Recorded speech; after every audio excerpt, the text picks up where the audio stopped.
Tentu kita bertanya-tanya, ada apa dengan seorang ibu? Mengapa sedemikian tinggi posisinya, derajatnya di hadapan Allah Subhanahu wa taala? Maka jawaban kita,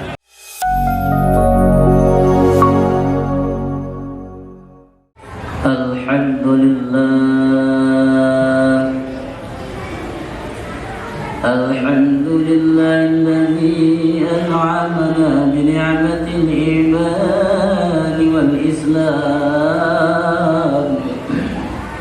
Wa nusalli wa nusallim ala khairil anam sayyidina Muhammadin wa ala alihi wa sahbihi ajma'in. Asyhadu an la ilaha illallah wahdahu la syarika lah wa asyhadu anna Muhammadan abduhu wa rasuluh. Allahumma salli wa sallim ala sayyidina Muhammadin wa ala alihi wa sahbihi wa man tabi'ahum bi ihsanin ila yaumiddin. Amma ba'du, faya ibadallah, usikum wa iyaya bitaqwallahi wa ta'atihi la'allakum tuflihun. Qala Allah ta'ala fil Qur'anil Karim, a'udzu billahi minasy syaithanir rajim. Ya ayyuhalladzina amanu taqullaha haqqa tuqatih, ittaqullaha haqqa tuqatih wa la tamutunna illa wa antum muslimun. Kaum muslimin, sidang jemaah Jumat yang berbahagia rahimakumullah, puji dan syukur alhamdulillah marilah kita sampaikan kehadirat Allah Subhanahu wa taala, Allah Rabbul Izzati. Pada kesempatan Jumat yang berbahagia ini, kita masih dapat melaksanakan kewajiban kita sebagai seorang muslim, yakni melaksanakan sholat Jumat secara berjamaah di masjid yang kita cintai ini. Salawat dan salam marilah kita sampaikan kepada uswatun hasanah kita, yaitu baginda Nabi besar Muhammad sallallahu alaihi wasallam, juga kepada segenap keluarga dan sahabatnya. Semoga kita semua yang hadir di masjid ini kelak di hari kiamat mendapatkan syafaat dari beliau. Amin ya rabbal alamin. Mengawali khutbah singkat pada kesempatan yang mulia ini, sebagaimana biasa khatib berwasiat khususnya kepada pribadi khatib sendiri, saya dan kepada seluruh jamaah, mari kita bersama-sama meningkatkan ketakwaan kita kepada Allah Subhanahu wa taala. Takwa dalam arti yang sebenar-benarnya, yakni melaksanakan perintah Allah dan menjauhi segala larangan-larangannya. Kaum muslimin sidang jamaah Jumat yang berbahagia rahimakumullah, siapapun orang di dunia ini dan dari agama apapun pasti akan hormat dan takzim kepada seorang ibu yang telah melahirkannya ke dunia.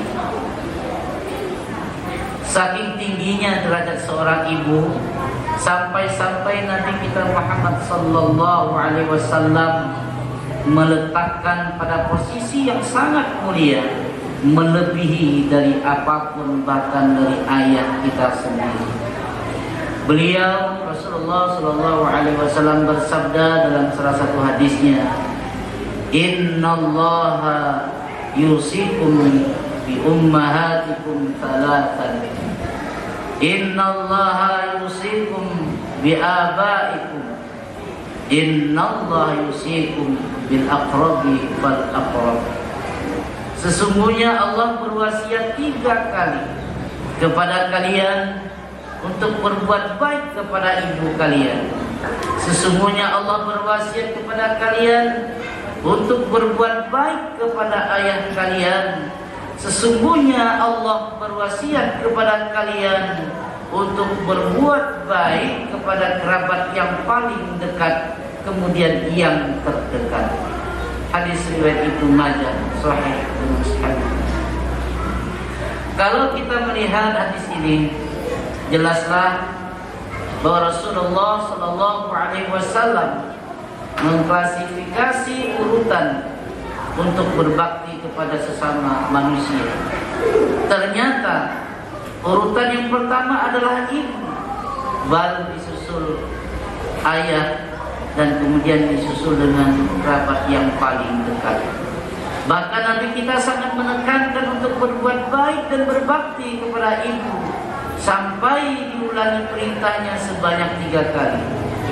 Dalam hadis lain Nabi bersabda tentang betapa mudahnya seorang anak masuk ke dalam surga, yaitu hanya dengan berbakti kepada seorang ibu.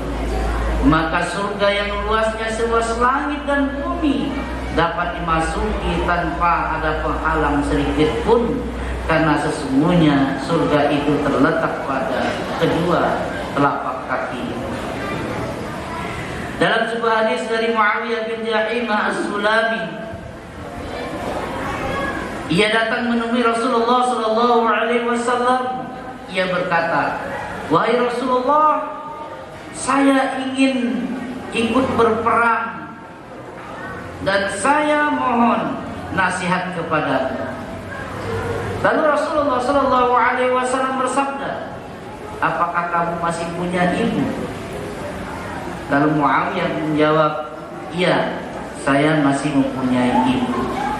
Kemudian Rasulullah Sallallahu Alaihi Wasallam bersabda, "Berbaktilah kepada ibumu lebih dahulu, karena sungguh ada surga di bawah kedua kaki."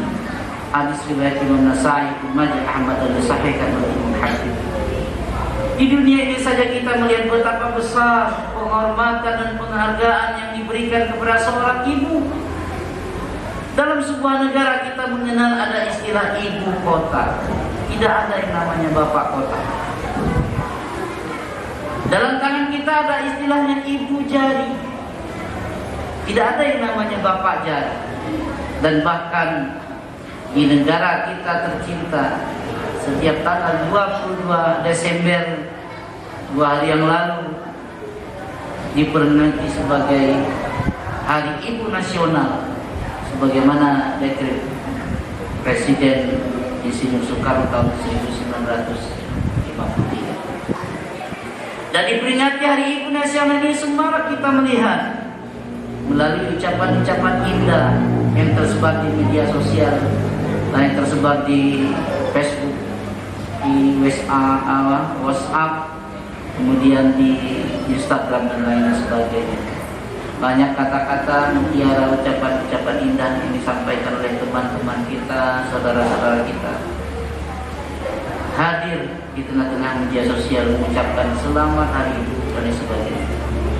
Ketika ada seorang sukses, entah itu menjadi pejabat tinggi atau pengusaha, kalau ketika ditanya apa yang menyebabkan kamu menjadi sukses seperti ini, dan rata-rata mereka akan menjawab, di samping karena kerja keras, juga karena ada orang tua, terutama ibu, doanya ibu.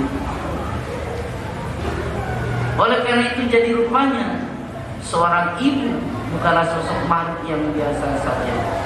Seorang ibu bukanlah seorang manusia yang biasa-biasa, tetapi dia adalah seorang makhluk teristimewa dengan memiliki keramat, mengalahkan keramat terhebat apapun di dunia. Kaum muslimin sini jamaah rahimakumullah. Tentu kita bertanya-tanya, ada apa dengan seorang ibu? Mengapa sedemikian tinggi posisinya, derajatnya di hadapan Allah Subhanahu wa taala? Maka jawaban kita itu terdapat di dalam surah Luqman ayat 14. A'udzu billahi minasy syaithanir rajim. Wa wassayna al-insana biwalidayhi hamalathu ummuhu wahnan 'ala wahnin wa fisaluhu fi 'amayn an ishkur li wa liwalidayka ilayyal masir.